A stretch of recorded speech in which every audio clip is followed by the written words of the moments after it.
back. Time once again for another episode of CRM Radio. Today, the voice of customer relationship management. And today, as always, we're privileged to have with us Paul Petersen from Goldmine and his guest, Jim Obermayer, as they discuss insights for 2020. Where is lead management going? Let's get things rolling. Hey, guys, how you doing? Well, Paul, Happy New Year, and it's great to be back. We got a new set of series. We had some great talks last year, and later in this broadcast slot, we'll recap some of the 2019 and what they mean for us in 2020. Along those lines, today we have a special guest, somebody stepping out from behind the curtain and in front of the microphone, Jim Obermayer, who is director of the Sales Lead Management Association and Funnel Media, who produces this broadcast. Jim, welcome. Thank you, Paul. It's nice to be on the other side of the microphone. You know, you've been with the Sales Lead Management Association now for how many years? You have over 6,000 members, and Goldmine has always been a sponsor. It's kind of a core marketing place for us to be. How long have you been with SLMA? And we founded SLMA in 2008. We started the SLMA radio program in 2010. This is going to be our 10th year of SLMA radio. You've been with CRM radio for the last 4 years, I believe. Right. And I think actually, to my own horn, but I think one of our shows together, how to talk to a naked lead, was a high-ranking one. I'm not sure. They don't know if everybody stayed through the whole broadcast, but that certainly got their attention, didn't it? Yeah, it did. You've been a guest on SLMA Radio probably a dozen times through the years, and then started your own program as we launched the Funnel Media Group. We now host 15 programs, and yours is one of the flagship programs on CRM Radio. When you started the SLMA, what did you see as the need that was out there that caused you to put this radio station together? Well, both the association was started, then the radio station, to introduce SLMA to company presidents and people out there. We took a broad subject, sales lead management, simply because there was CRM and there were programs and there were fulfillment companies and all kinds of things going on. Salesforce was fairly new at the time when we started this. However, we started it because most marketing people didn't look at sales lead management as a topic. They didn't look at it from the prospect's birth to their eventual sales won, sales lost. And they weren't organizing it within the company. I had worked for several sales lead management companies, the real pioneers in the industry, as their VP of sales, Inquiry Handling Service, AdTrack Corporation, and I eventually started SLMA to bring some education to the marketing and the sales management teams that sales lead management is a function that has to be attended to. Otherwise, you're going to fail. We did research for many years that basically showed that sales leads close at a predictable rate. Approximately 44-45% close within 12 months, 22 to 26% close in 6 months, 10 or 15% close in 3 months.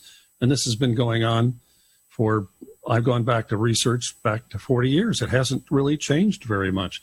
What has changed is the follow-up of the sales leads and the number of tools, the CRM tools, the marketing automation tools, the sales management software, those tools that have come aboard to help close the gap, so to speak, between the inquiry and the follow-up of the salespeople, and obviously the tracking of the marketing expense. So let's talk about get a common terminology and maybe a little basics, but what is a lead? Well, it's interesting because early on in this industry, we always talked about inquiries, and a lead didn't become a lead until it was qualified. Salesforce came along and called everything leads, regardless, and then they just talked about the qualification of those leads as they went. But I still think of inquiries as that great unwashed group that comes in, and then as it becomes qualified, it becomes a lead. A salesperson says, this is a lead that I can live with. Because salespeople obviously always say, well, I get a lot of inquiries, but not a lot of leads. And they still seem to separate those. So that's what I consider to be a lead, is a qualified inquiry. And speaking of qualified, one of the changes that I've seen over the years has been that marketing would generate the inquiries, trade shows. You'd come back with a list of attendees, or you'd come back with bingo cards or whatever they might be, and have to follow up. But one of the things that I've seen is that my own company does this that marketing has now gotten involved in qualifying. So you have marketing qualified leads. Ostensibly is to identify those who are good fits both for the customer and for the company before they get past the sales, right? So I don't know that I'd say it's new, but I think it's now a big part of lead management isn't having marketing actually talk to the inquiries that they generate. Even from the early days, marketing was getting involved in talking to the prospect because salespeople famously didn't follow up 90% of the inquiries they got. The aggressive marketing managers got frustrated and started qualifying themselves. The initial qualification was just mailing packages and emailing things out and getting a response and then using telemarketing. And then many marketing managers began to manage telemarketing department so they could qualify leads and take those qualified leads and push them on to the salespeople. Many companies don't actually push all inquiries out. They only push the marketing qualified leads out. Exactly. So you're doing it with a group that's trained to qualify, presumably a little lower cost than, let's say, an outside direct rep who you want focused on opportunities. What other trends are evolving in lead follow-up today, or is there anything different about a lead today than there was back in 2008? There really isn't much difference in the inquiry itself, the lead itself. It's what happens to the inquiry when it comes in. About 12 years ago, with Market First and a few of those earlier companies about that time, 10 or 12, 14 years ago, we had marketing automation come on, and that was really focused on the consumer inquiries, and eventually went into B2B. From CRM, which was fairly new and now is 20 years old, and then we ended up with marketing automation, which is starting to take over the qualification of the inquiries that got into the system. Marketing automation, I don't know, I think people say about 40, 50% of the companies out there have a marketing automation system today. About 85% have a CRM system. And then some companies are trying to separate themselves and say, oh, we're a sales lead management company. We're not. We're not marketing automation. We're not CRM. And yet you look into what they offer and they keep saying they do all CRM functions and marketing automation functions. So, it's just a marketing sleight of hand, I say. Customer relationship management starts out with the word customer, and you could create a hybrid potential customer, right? But CRM just sort of subsumed all of what was Salesforce automation and lead processing. But at the core, right, it's still a lifeblood to say, how do I process leads that come in the door, the phone, the website? You have very little information about who they are other than some contact information. And with CRM, things have come full circle because now you've got ABM, account-based marketing program. So by the time the marketing person says, well, I've got to have a CRM system, and then I should have a marketing automation system, and if I want a sophisticated one, I should buy one something separate that attaches to the CRM system. Some will have certainly a sales lead management system if they buy into that's different than CRM and marketing automation. And then you've got account-based marketing, which comes back to really the customer and the customer management. Everybody's, I think, going in circles trying to differentiate themselves. And within lead management itself, within the association, what are some of the topics that are being talked about as being things lead managers want to address? Well, it kind of comes back to what is the definition of sales lead management. Sales lead management is the databasing of prospect interest by product and source, fulfillment of their requests. Could be delivery of multiple content exposures, follow-up by a qualified salesperson, tracking, recording the qualification of the prospect's ability to buy, tracking the inquiry until it is closed, won, or dead, crediting the source of the lead so marketing makes more informed decisions. Do you think it's something more than that or something less than that? From a data standpoint, I think that capsulizes it. Maybe some of the changes are a little bit more subtle in the nature of the person that you're reaching out to. For example, if somebody filled in an inquiry card or phones in, they seem to be somewhat motivated. If you go to a website today, there are many who are just buzzing around your site, and you don't know why they're not filling in the form. So that sometimes there are people there that you'd like to talk to that you can't reach out to, and that's marketing's job, is to convince them to raise their hand, as it were. You mentioned the numbers, game that if a lead's going to close, how long does it take, and what percentage? Does that seem to imply where they entered the sales process, or is it just that some are shorter, longer sales process? You'd said some close within 30 days and 60 days, 90 days. Does that mean they're entering the sales cycle at different points? Yes, more than likely. But in B2B sales, they say the average sales cycle for the average B2B product is about 6 months, 5 to 6 months. Everybody disputes either longer or shorter, but sometimes it's 2 years, sometimes it's 3 months. And then you have people who just start right at the very beginning. And then you've got others that come to your company because somebody has mentioned it, and they're 3/4 of the way through the sales process. So that first 10 or 15% that close in 3 months could be people with a short sales cycle, or could be people who have entered the sales cycle, as you said, late in the process and have made a decision. Even at 6 months, about 50% of the people that are surveyed say they're still in the market. And at a year, 23% of people say they're still in the market. And those numbers have been there for years. The problem is salespeople don't follow up the inquiry, which is what marketing automation is all about. Sales engagement software, which I didn't even mention, sales engagement software on top of sales lead management, on top of CRM. I think a lot of these other products are just people trying to differentiate themselves from CRM products. And all it is, in many respects, is creating a much bigger technical stack for the marketing department to wade their way through and try to decide, what do I really need here? And what they really need is something that a good qualified inquiry that a salesperson will follow up in such a way that the leads close at a higher rate than their competitors. That's what it gets down to it. I think one of the things we've seen that the automation now, salespeople expect their leads to come in through their CRM. That's the number one benefit for a salesperson in the CRM, to get that lead in, or if it's a subsequent interaction. So, for example, we tag when somebody's first time we heard this name, we need to assess who they are. The second time they come in, we match that interaction to their record, so we know, has it been a couple of days between interactions, or has it been a couple of months? We're going to take a break, do a little commercial, and then we're going to come back and we're going to talk about something controversial with Jim Obermayer, Director of Sales Lead Management Association. So, Paul? We know you rely on your CRM system, and it's usually a love-hate relationship. Most CRM systems, well, let's face it, they're expensive.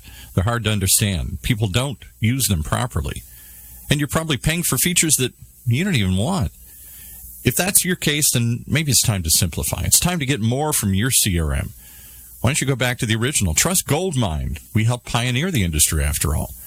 Goldmine CRM is, well, it's simple, it's affordable, and it's proven. If all those sound appealing to you, if you're just tired of the CRM headaches that you're getting from trying to implement something that's just too complicated, too expensive, and too much for you to figure out, then why not go back to the original? Visit Goldmine today, goldmine.com. So, all right, good ideas like those we're presenting here today. After you go check out Goldmine, check out the rest of this show. Welcome back, guys. We're back. I mentioned a controversial topic, lead scoring. What's the state of lead scoring, and the plus and minuses of lead scoring are? It depends on who's scoring the inquiries and how they're scoring it. And are they scoring inquiries before the person raises their hand, which is Lead Space and other companies like that, which is another set of software that you want to get on board. But lead scoring is simply putting a numerical grade or an alpha grade to an inquiry so the salespeople know the value of it in such a way that you know that it's following along in the sales process in the company. Let's face it, you've got a sales process, usually anywhere from 6 to 10 steps that a typical sale has to go through. You've got the customer buying process, which is usually another 6 to 10 steps. You try to match those two. And along the way, as people hit those steps, there's a grade that gets attached to the inquiry. So they start knowing that some leads are A leads, and some are B, and some are C, and some are D.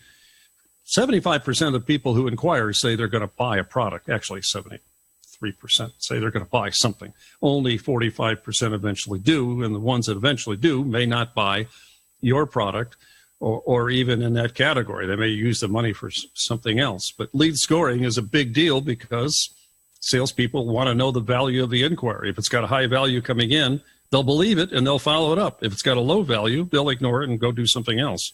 I know that in our world, to simplify the forms, I took a lot of qualifying questions. Do you have budget? What's your time frame? Things like that, like you say, these people are intent on buying. You can find those out without having to jam up the form.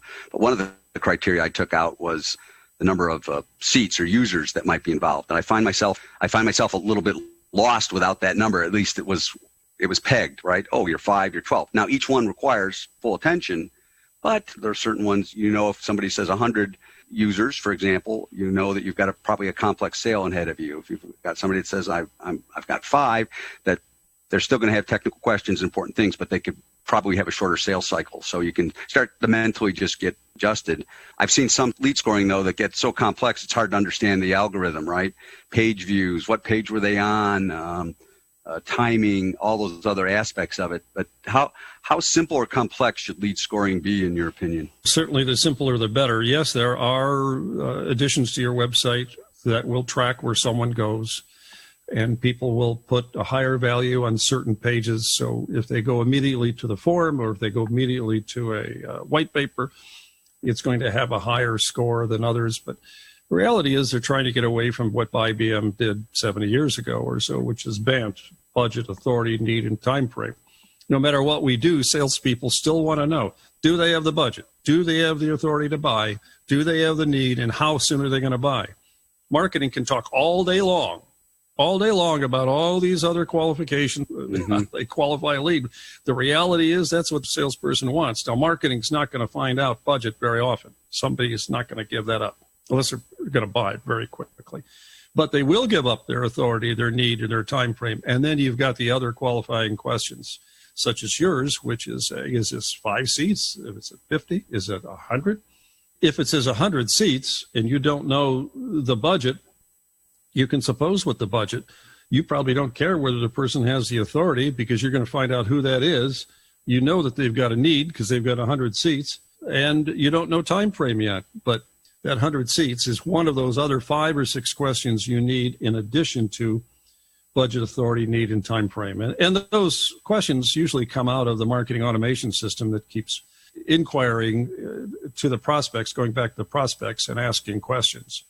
We've looked at pages visited on the website, and it's sort of like, well, yeah, before somebody fills in a form, I kind of expect them to see a demo or go to the pricing page. So while that's certainly different than somebody who hasn't, the leads that are coming in, they all should have seen that asset, or what I've found is most of them have checked out a couple of assets before they fill in the form and start to reveal themselves or that they want to interact. So lead scoring, we'll say, let's vote. It sounds like it's a good thing. Keep it simple. Make sure the salespeople understand it, so what the implications are.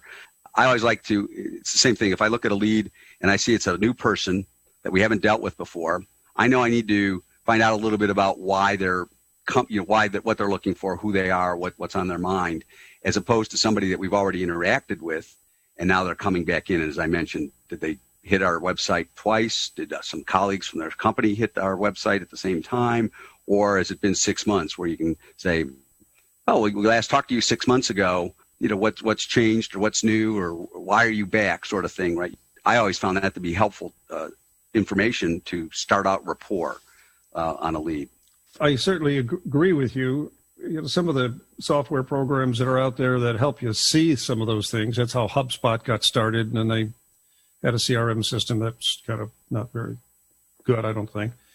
They got into the marketing automation field, and they were able to really qualify inquiries by looking at who came to the website, how many people came from that same company coming into the website within 4 or 5 days afterwards, and does that help push up the quality of the leads? But it all comes back to what tools do you really need? What are those tools capable of? Do you really need to increase the marketing stack and the sales stack? They already have more than they can take, probably most of the time. Are you going to have a lead qualification capability? How fast are the inquiries entered into the database? How fast can you follow up with them? Sometimes people say, in the insurance industry and some industries like that, you got to follow up in 5 minutes, latest 24 hours. How fast do you distribute the lead to the qualified salesperson? I'm still amazed at how often, if today I get alerts on leads and I can respond. So if I'm out on the road, I can respond via an email. Hey, I'm busy, but let's get started this way. Or in my office, if I pick that up, I'm amazed at the number of people who say, wow, that was fast, or thanks for your timely response, which seems to imply to me that they're not getting that from somebody else, right? I think you're right, especially in B2B. They can talk about doing it in 24 hours, but people are on the road. They're not there. Salespeople don't have great attitudes. They're stuck in customer service meetings. They're still spending less than 25% of their time. Most salespeople, way less than 25% of their time in face-to-face with customers. They only spend an hour or so a day talking to customers. They got other stuff to do, orders to put in, and all kinds of things. Right, and it seems disruptive, but to me, following up on a lead the minute I see it. So, for example, in Goldmine, we have a web client that can send out an alert. You have a new lead. So, well, yes, you may not have to have that full discussion, but at least you can respond to the customer, acknowledge it, give them a time frame, maybe set a date to spend a few minutes or a time, right? And just response gets things going, as opposed to saying, oh, I'll do all my leads at 4 o'clock till 5. You do need to find a way to be disruptive in managing the leads. I've found to be successful, to keep the ball moving so you don't have 20 things to knock out at the end of the day or at the beginning of the day. Leads need to be a priority, and some of the systems need to notify you when those are there. That's something we've tried to strive for. I absolutely agree. Andy Paul really taught me a lot about that in several of his books, that people don't have a lot of time today. They look on the internet, they inquire, and whoever inquires first or very quickly, they'll remember that person. So now the table is set, whether you talk to them or whether you said, I'll get back to you. And then when you do get back to them, your ability to give them what they want as fast as they want it and give them pricing as fast as they want it makes a difference in B2B, especially because if somebody comes in a week or so later and says, oh, I got an inquiry from you last week. And a lot of people say, I've already taken care of that. We've got a PO in for that because you were too damn slow. Yep. Well, I think it just goes back to, we're coming back to this, that automation, apart from all the wonderful things it can do, the one key benefit is that if you have it integrated to your website and you have other mechanisms, if you go to a trade show, you import that list right away for follow-up, right, that to increase that sense of urgency of dealing with leads, making sure your salespeople have a tool to see the next lead, to be able to make the dial or send a responsive email and carry on the dialogue. In the few minutes that we have left, what else would you suggest the companies should do of all sizes? And I'd say let's focus a little bit more on the more modest business, the SMB. What are some key things that they should be doing today for SLMA? They need the tracking system, which CRM provides, and the sales lead management software products provide, which is really CRM, to begin with. So you need that database. You need to be able to get inquiries out to the salespeople. They need to understand that their job is to 100% follow up. I don't care what. Either you follow them up or you get fired. It's that simple. I've been a consultant for years, and I've told that to company after company after company. If you follow up the inquiry as fast as possible, you're going to find out whether they're trash or whether they're not. And in that process, you're going to sell more than those people who follow up later. It just makes sense. So you've got to have that. Close to time, I had one more question, and that is, why do salespeople find it so hard to provide feedback on leads to marketing so that they can do a better job? I don't know. They always think that there's something else that they've got to do. I think the days are gone where people are not accepting CRM. Just about every salesperson out there has used a CRM. So easy to use CRM systems take away those excuses of not reporting on the inquiries. And you need your sales management team to use the CRM system too. It's amazing how many tell their salespeople to use it, and they don't use anything on it but the forecasting. They need to know that you've picked an easy-to-use system that's very easy to update. It's got to be mobile. It's got to be kind of like a goldmine product. You guys have gone from the very beginning all the way through. Years ago, it was sales managers who bought Goldmine, and today it's still an important element. In fact, I'm doing a presentation later that sales management and basic forecasting help set the tone. So we're talking today with Jim Obermayer, Director of Sales Lead Management Association, over 11 years of dealing with lead management professionals. So you can go to slma.com and get more information and tips on that. And, of course, we'd be happy to help you at Goldmine if need be. So with that, Jim, thanks for joining us today. And, Paul, surf's up.